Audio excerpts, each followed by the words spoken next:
Welcome to only IAS. स्वागत है आप सभी लोगों का प्रीलिम बूस्टर न्यूज डिस्कशन में। आज 20 अप्रैल 2022 है, तो आइए देख लेते हैं कि ऐसे कौन से इंपॉर्टेंट आर्टिकल्स हैं जो आज हमें कवर करने हैं। हमारा फर्स्ट आर्टिकल एनसीएक्स इंडिया के बारे में है। नेशनल सिक्योरिटी काउंसिल, जिसके ऊपर दारोमदार है भारत की सिक्योरिटी को इंश्योर करने का, उसका जो सेक्रेटेरिएट है यानी कि सचिवालय, उसने हाल ही में एक रिस्पॉन्स एक्सरसाइज को ऑर्गेनाइज किया। That was NCX India. Full form है national cyber security incident response exercise. इसे किसने कंडक्ट किया, मैंने पहले ही बता दिया, नेशनल सिक्योरिटी काउंसिल सेक्रेटेरिएट। यहां पर उन्हें साथ मिला data security council of India का यानी कि डीएससीआई का, जो कि नॉलेज पार्टनर के रूप में एनएससीएस के साथ जुड़े रहे। फर्दर इस पूरी एक्सरसाइज को डीआरडीओ का भी सपोर्ट मिला। क्या होगा इस एक्सरसाइज में? देखिए, साइबर डोमेन दिन ब दिन वल्नरेबल होता जा रहा है। साइबर थ्रेट्स भी रहते हैं, साइट्स का हैक हो जाना, डेटा का चोरी हो जाना। इन दैट केस जो भी लोग इस क्रिटिकल साइबर सेगमेंट में इन्वॉल्व हैं, उनके पास प्रॉपर ट्रेनिंग का होना बहुत जरूरी है। इस एक्सरसाइज के माध्यम से सीनियर मैनेजमेंट और टेक्निकल पर्सनल को ट्रेन किया जाएगा, जो गवर्नमेंट सेक्टर में भी हो सकते हैं और क्रिटिकल सेक्टर में भी हो सकते हैं। क्रिटिकल सेक्टर में केमिकल सेक्टर या फिर कोई भी ऐसा सेक्टर आ सकता है जो ज्यादा वल्नरेबल और स्ट्रेटेजिकली इंपॉर्टेंट हो। और जो एजेंसीज हैं जो कंटेम्प्रेरी साइबर थ्रेट्स फेस कर सकते हैं, उन्हें सिखाया जाएगा कि वो साइबर इंसिडेंट्स को कैसे हैंडल करें और उस पर कैसे रिस्पॉन्ड करें। जो पार्टिसिपेंट्स होंगे उन्हें कई सारे की साइबर सिक्योरिटी एरियाज के बारे में जानकारी दी जाएगी, जैसे कि इंट्रूजन डिटेक्शन टेक्निक, कोई हमला हुआ है उसकी जानकारी आप कैसे करेंगे। मालवेयर इंफॉर्मेशन शेयरिंग प्लेटफॉर्म्स के बारे में जानकारी देना, ताकि पता चल जाए कि जो मालवेयर्स हैं वो कब और कैसे हिट कर सकते हैं। वल्नरेबिलिटी अगर हो गई है तो उसकी हैंडलिंग कैसे की जाए और पेनिट्रेशन को कैसे टेस्ट किया जाए कि खतरा है वो कितना गहरा है। नेटवर्क प्रोटोकॉल, डेटा फ्लो, इन सभी चीजों के बारे में उनको जानकारी दी जाएगी। सिग्निफिकेंस ये होगी कि इससे जो लीडर्स हैं जो इस पूरे सेगमेंट को, डोमेन को हैंडल कर रहे हैं, वो साइबर थ्रेट्स को और अच्छी तरीके से समझेंगे, प्रॉपर तरीके से तैयार रहेंगे और स्किल्ड होंगे ऐसे थ्रेट्स को हैंडल करने को लेकर। बात करते हैं नेशनल सिक्योरिटी काउंसिल के बारे में। ये 3 टियर्ड ऑर्गेनाइजेशन होता है जो भारत की सिक्योरिटी की जिम्मेदारी उठाता है। उसमें पॉलिटिकल, इकोनॉमिक, एनर्जी और सिक्योरिटी सभी प्रकार के स्ट्रेटेजिक कंसर्न के इश्यूज इन्वॉल्व होते हैं।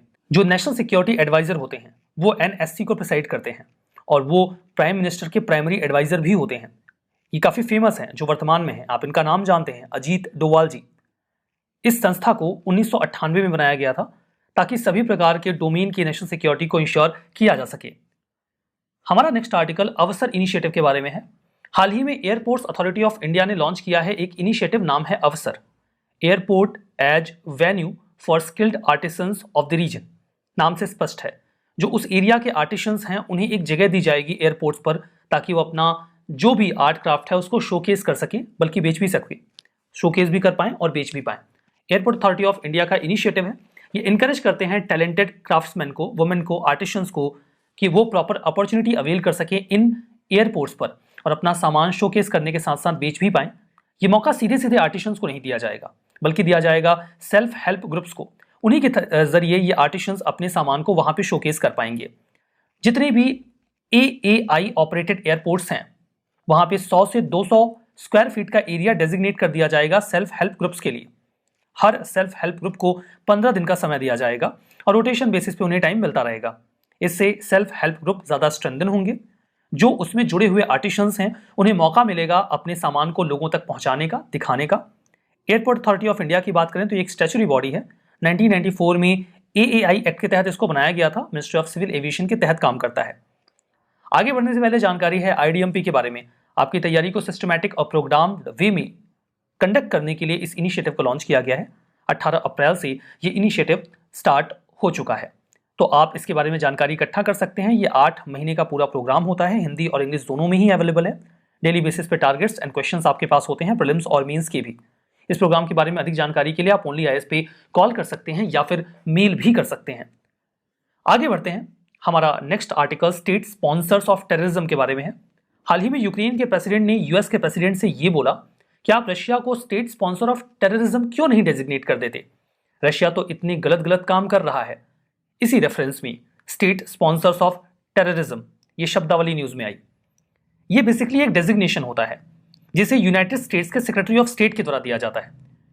देखिए, अमेरिका में जो मंत्री होते हैं ना, मिनिस्टर, उनको सेक्रेटरी कहा जाता है। हमारे यहाँ तो ब्यूरोक्रेट्स को बोलते हैं।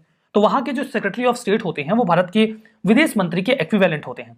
तो वो किसी भी कंट्री को स्टेट स्पॉन्सर ऑफ टेररिज्म का डेजिग्नेशन दे देते हैं अगर वो बहुत लंबे समय तक इंटरनेशनल टेररिज्म को सपोर्ट कर रहा हो किसी भी रूप में। 4 कैटेगरीज में जो भी सैंक्शंस हैं उस कंट्री के ऊपर प्लेस किए जाते हैं आफ्टर दिस डेजिग्नेशन। पहले तो उन्हें कोई भी फॉरेन असिस्टेंस यूएस की ओर से नहीं मिलता। दूसरा, उनके डिफेंस एक्सपोर्ट को बंद कर दिया जाता है, यूएसए उनको कुछ भी नहीं बेचेगा। तीसरा, उनके किसी भी ऐसे आइटम के एक्सपोर्ट को भी रोक दिया जाता है जो डुअल यूज में हो सकते हैं, मतलब कोई केमिकल ऐसा भी जिससे वेपन बनाया जा सकता हो। फर्दर कुछ फाइनेंशियल और बाकी के रिस्ट्रिक्शंस भी लगाए जाते हैं। जो सैंक्शंस होते हैं वो उन देशों के ऊपर भी लगाए जा सकते हैं जो उस कंट्री के साथ कोई ट्रेड करता हो। अभी तक कौन से देश हैं जो इस लिस्ट में हैं? 4 देशों को यूएसए ने स्टेट स्पॉन्सर्स ऑफ टेररिज्म की कैटेगरी में डाला है। 2000 Syria, Iran, north Korea and Cuba. क्या किसी कंट्री को इस लिस्ट से बाहर भी किया जा सकता है? ऑब्वियसली किया जा सकता है। लिस्ट में जा भी सकते हैं और बाहर भी आ सकते हैं। हमारा नेक्स्ट आर्टिकल करागा फेस्टिवल के बारे में है। काफी पुराना फेस्टिवल है। करागा को आप टेंपल फेयर भी बोल सकते हो, खैर इसका मतलब कुछ और आता है, अभी मैं आपको बताता हूं। ये बेंगलुरु में जो धर्मार्या स्वामी टेंपल है वहां पर हर साल होता है। इसे एनुअली सेलिब्रेट किया जाता है चैत्र के महीने में। मार्च अप्रैल का समय होता है बेसिकली ये हिंदू कैलेंडर के अकॉर्डिंग। ये महाभारत जो एपिक है उससे जुड़ा हुआ है।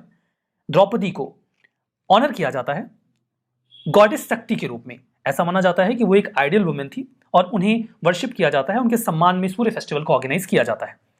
जो वर्ड है करागा, इसका मतलब होता है एक अर्दन पॉट। बेसिकली एक पूरा स्ट्रक्चर होता है, एक अर्दन पॉट होता है यानी कि मिट्टी का बर्तन। उसके ऊपर एक फ्लोरल पिरामिड बना दिया जाता है फूल का, आप यहां इमेज में देख सकते हो। और एक जो आइडल है गॉडेस की उसको भी वहां पे लगाया जाता है। जो व्यक्ति इसे कैरी करता है उसे सिर पे रख के चलता है बिना उसे छुए। जो कैरियर होगा कोई भी हो, उन्हें वुमेन का अटायर लेना होगा, कंगन पहनने होंगे, चूड़ियां पहननी होंगी, मंगलसूत्र पहनना होगा और सिंदूर भी लगाना होगा। उसके बाद वो इस करागा को कैरी करेंगे। हमारा नेक्स्ट आर्टिकल अल्लूरी सीताराम राजू जी के बारे में है। ये नाम आपने कई दफा हो सकता है पहले भी सुना हो सकता है अभी तक आप में से ज्यादातर लोगों ने RRR या फिर RRR ये मूवी देख ली हो। इस मूवी में 2 कैरेक्टर हैं, एक का नाम है राम और दूसरे कैरेक्टर का नाम है भीम। बेसिकली ये रंपा रेवेलियन से प्रभावित एक मूवी है। यद्यपि इसे एक फिक्शनल कैरेक्टर या एक फिक्शनल स्वरूप जरूर दिया गया है ताकि ये आपके लिए एंटरटेनिंग भी हो। यहाँ पे लेकिन जो 2 कैरेक्टर्स हैं वो रंपा रेवेलियन के 2 बहुत ही प्रोमिनेंट कैरेक्टर रहे हैं। अल्लूरी सीताराम राजू ये राम के कैरेक्टर में है, ठीक है। इनफैक्ट आई विल से कि राम इनके कैरेक्टर में है, वो मैंने ऑपोजिट बोल दिया। तो अल्लूरी सीताराम राजू का जो कैरेक्टर है वो राम के कैरेक्टर के रूप में प्ले करवाया गया है और कोमरम भीम ये जो कैरेक्टर है इसे भीम के रूप में प्ले करवाया गया है इस पूरी मूवी में। तो ये जो अल्लूरी सीताराम राजू हैं वो RRR मूवी के रेफरेंस में भी काफी ज्यादा न्यूज में रहे हैं। हाल ही में जो हमारे वाइस प्रेसिडेंट हैं श्री M वेंकैया नायडू जी, उन्होंने इनके बर्थ प्लेस को विजिट किया। काफी प्रोमिनेंट और नोटेड फ्रीडम फाइटर रहे हैं श्री अल्लूरी सीताराम राजू जी, जो कि आंध्र प्रदेश के विशाखापट्टनम से बिलोंग करते थे। 1897 से 1924 का इनका पूरा समय रहा है। इंडियन रिवोल्यूशनरी रहे जिन्होंने अंग्रेजों के खिलाफ लड़ाई लड़ी। वर्तमान में जो आंध्र प्रदेश है वहां पर उनका जन्म हुआ था। एंटी ब्रिटिश एक्टिविटीज में इन्वॉल्व रहे 1882 के बाद से ही, जब मद्रास फॉरेस्ट एक्ट आया जिसके तहत कई सारे आदिवासी कम्युनिटी के लोगों को जंगलों में उनकी जो एक्टिविटीज थी उनको बार कर दिया गया, रोक दिया गया। फर्दर जो उनकी एक ट्रेडिशनल एग्रीकल्चर प्रैक्टिस थी जिसे पोडू कहा जाता था, उसको भी अंग्रेजों ने रोक दिया था, जिससे ये काफी नाराज थे। डिसकंटेंट काफी ज्यादा बढ़ता गया और फाइनली जो ये डिसकंटेंट था वो रंपा रेबेलियन के रूप में 1922 में उभरा, जिसमें अल्लूरी सीताराम राजू जी ने भी एक प्रोमिनेंट रोल प्ले किया। इन्हें लोग मान्यम विरुदु के नाम से पुकारते थे, यानी कि हीरो ऑफ द जंगल। इनकी जो हेरोइक एक्टिविटीज होती थी उसकी वजह से। हमारा नेक्स्ट आर्टिकल पोलियो के बारे में है। हाल ही में कोविड-19 के जो नए वेरिएंट्स हैं उनकी पॉसिबिलिटी को डिटेक्ट करने के लिए जितने भी सीवेज सैंपल्स हैं उनको कलेक्ट करने को कहा गया है ऐसे सेंटर्स पर से जहां पर इसके पहले पोलियो के सैंपल्स कलेक्ट किए जाते थे। मतलब पोलियो का कहीं कोई वायरस किसी सीवेज में तो नहीं फ्लो कर रहा है और उसका खतरा कहां पर कितना ज्यादा है इसके लिए सैंपल्स कलेक्ट करके उसे इवेलुएट किया जाता था। अभी उन्हीं जगहों से जो सैंपल्स हैं वो कलेक्ट किए जाएंगे कोविड-19 के वेरिएंट्स को डिटेक्ट करने के लिए। पोलियो जो है वो पहले काफी ज्यादा एक इन्फेक्शियस डिसीज हुआ करती थी, वायरल डिसीज थी जो हमारे नर्वस सिस्टम को अफेक्ट करती थी।